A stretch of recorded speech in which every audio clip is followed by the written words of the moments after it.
Hello, this is the inspiration picture for today's soap. Let me see if you can see it. It is going to be a orchid plant, and I have these actually at my work. It's not a real orchid, but the leaves are going to be slightly different. They're not going to be straight out. They're going to be more of the realistic ones, which are, you know, at the bottom. Okay, so I have here my oils, and this is the recipe, and I'll put a link probably in the description in case you want to look at it. And this is soap dough, which I have tried to fashion into what will be the pot and the main branch. And this just came off. It's not good. Alright, and I will be using green coloring. I added a little bit of blue to it, but it still looks very much green. And I'm also using this fuchsia light color. It's called Hollywood Pink Mica from Nurture Soaps. Now the green and the blue, they're just pigment powders.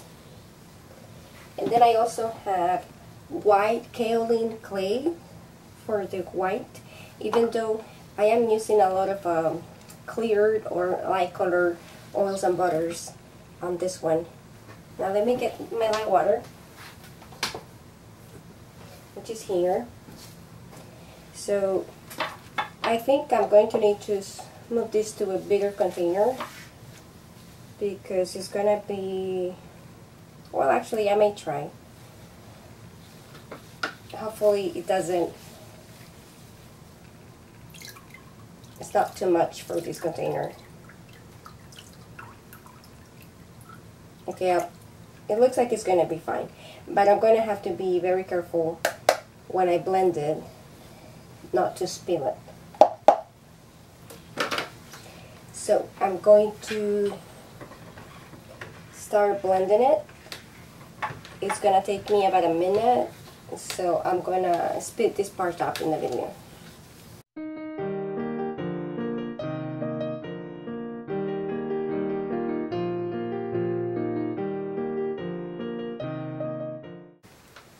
Alright, so I have barely reached an emulsion.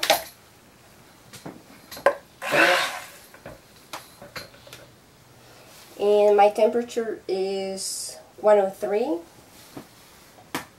I am going to divide the mix, and I'm going to divide it into 2 containers. One will be for the green, which I really don't need too much, and that might be enough, but I will add some more. And then the rest will be for the pink color, the fuchsia. I mean, it's supposed to be pink, but to me it looks like fuchsia. And the rest will be white. So I'm going to, you know what, forgot I needed to add the fragrance. However, since I haven't tried this fragrance yet, I'm going to add a little bit to some of it to see if it's going to cause acceleration, and that way I will be ready on what to do for the rest of it. So I'm going to mix it with a whisk. And so far it seems to be behaving, so I should be able to work with this. Okay, so far it doesn't seem to be causing any acceleration, so I'm going to put it all back into the main container so that I can add the fragrance. And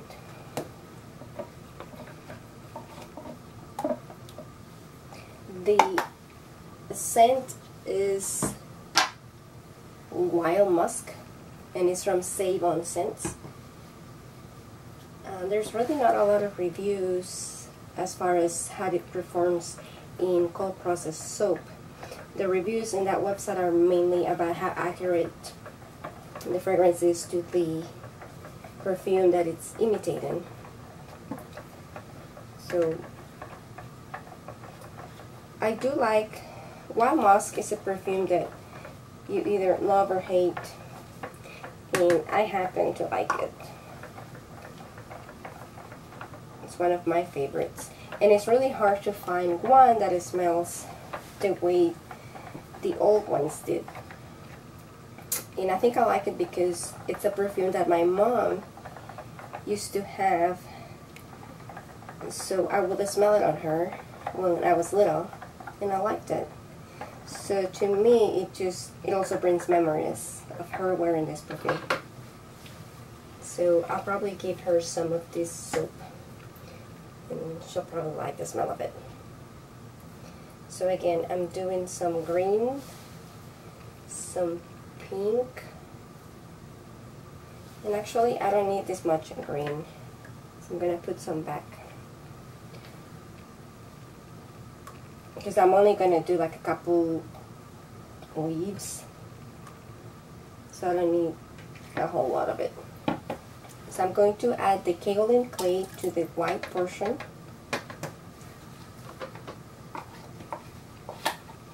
And it seems to always like sink to the bottom of the container, so I have to scrape it out.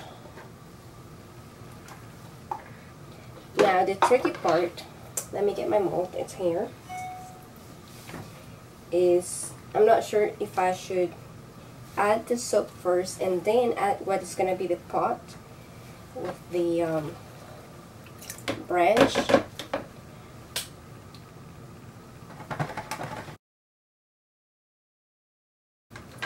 And I'm going to need this to be at medium trace so that I can put the other details on top and they don't sink. But for now, I'm just going to color it. So that has the kaolin clay. This is going to have the pink. And it looks like I need to scrape it as well.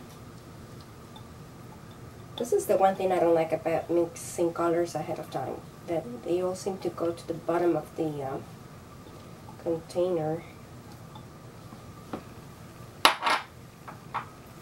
And then I have the green here, so what I'm going to do is that I'm going to blend it a little bit.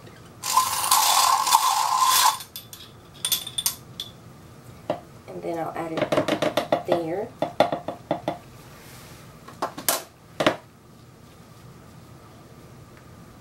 And again, I have to scrape. Now on this container, I'm going to try using this little blender. It doesn't look like it's going to do much. I have to use a big blender.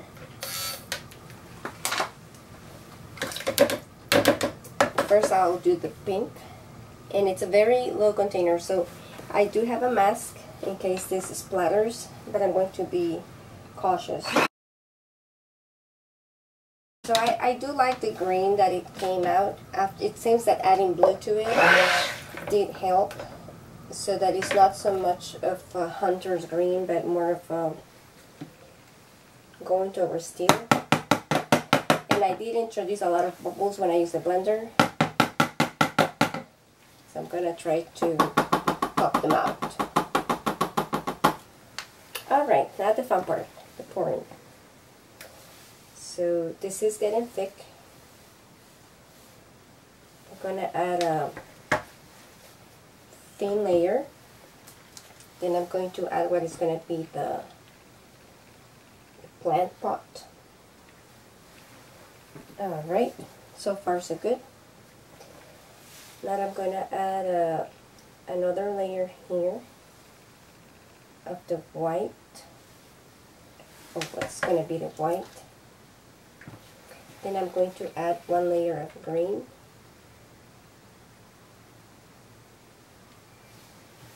And I may have added too much. But I also need to add it on the other side.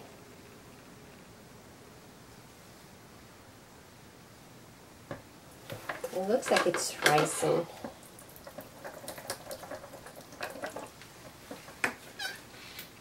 So I'm going to start working fast. And right now I'm just tilting it so that it fills the cavity that's underneath this curved. And now the tricky part will be adding more green on that side to simulate the leaves. So I'm just holding it at a tilt.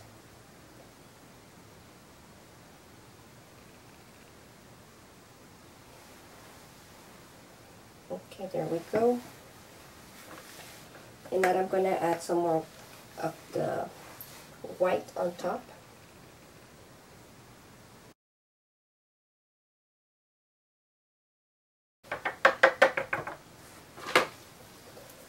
So now on top of the green, I'm going to add some more white. And I think I need to hold it at an angle again so that it goes underneath that curved. Because I wouldn't want to have air pockets there, that wouldn't be good.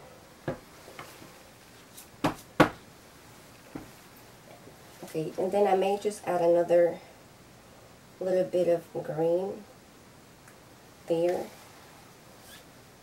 And I don't think I have room to add it underneath anymore.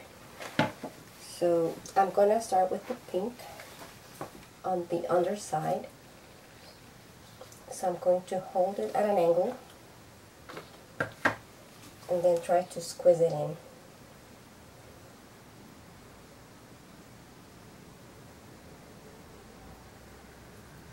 So this part is tricky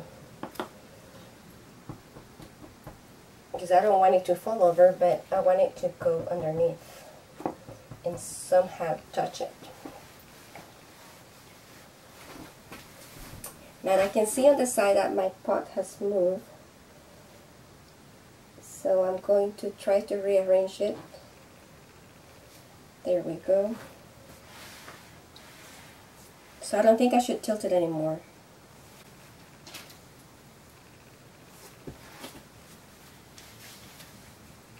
Let's see.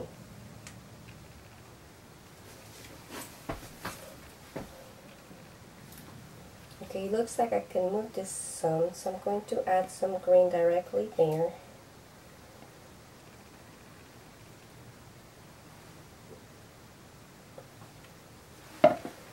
And now I'm going to just continue doing the white and the pink.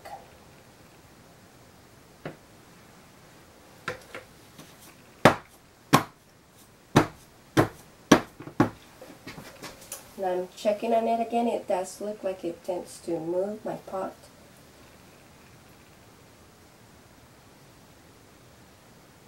But at least on this end I can do some adjustments. Let's see what it looks like from this end.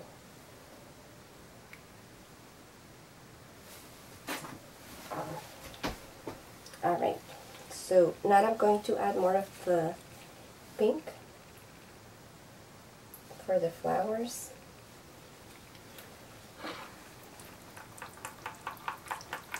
And it is getting thick.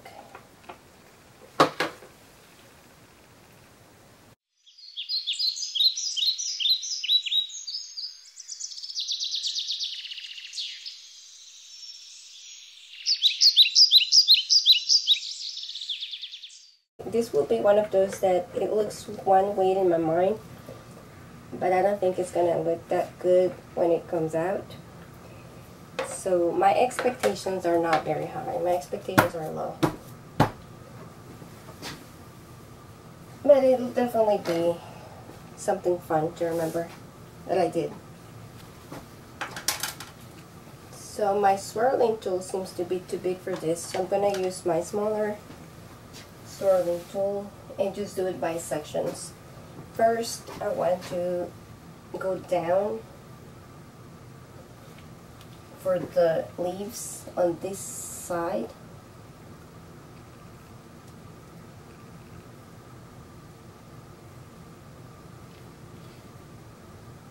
And I'm just going toward, I think the pot is, and then going to the side, like in a C shape or an arch shape. hopefully creating a curve on the leaves.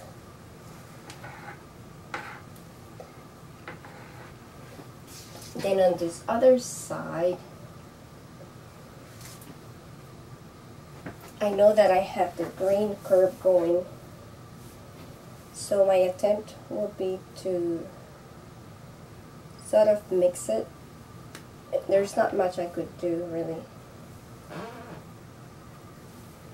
but hopefully create some interesting combinations, some marbling.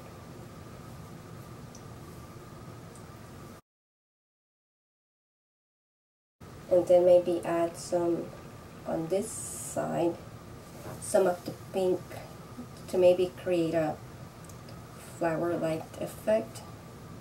But I do see that the green is curling up, and that's not good. Okay, I think enough swirling for now. I do want to save some of the pink to see if it will make a good subdoe. We'll see.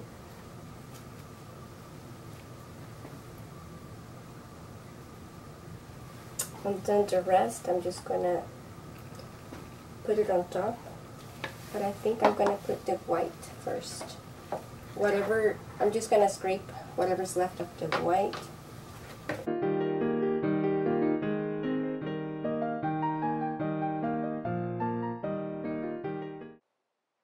Okay, so the last thing that I did was just to create some swirls, or used to imitate the shape of petals. And something that I did later that I didn't show on the video was that I added some mica mixed with oils on top, and also some glitter, because I didn't like the way the top was looking too much, and I tried to do different sorts of swirls, but I wasn't very happy with them. And you know, when in doubt, just add a little bit of glitter, and usually it brings a different dimension to your design to make it look better. Now, one thing that I can tell you about the fragrance is that it's almost gone. It's very hard to smell it, so I'm not happy with it. And it did cause some rising, but it wasn't too bad. But it's not something that I will probably use in the future. Here are the finished bars, and I hope you like them. And thank you for watching. And if you have not subscribed yet, you're welcome to do so. And if you want to get notifications of when I post, you can also select to get the notifications by clicking on the bell. Have a good day. Bye.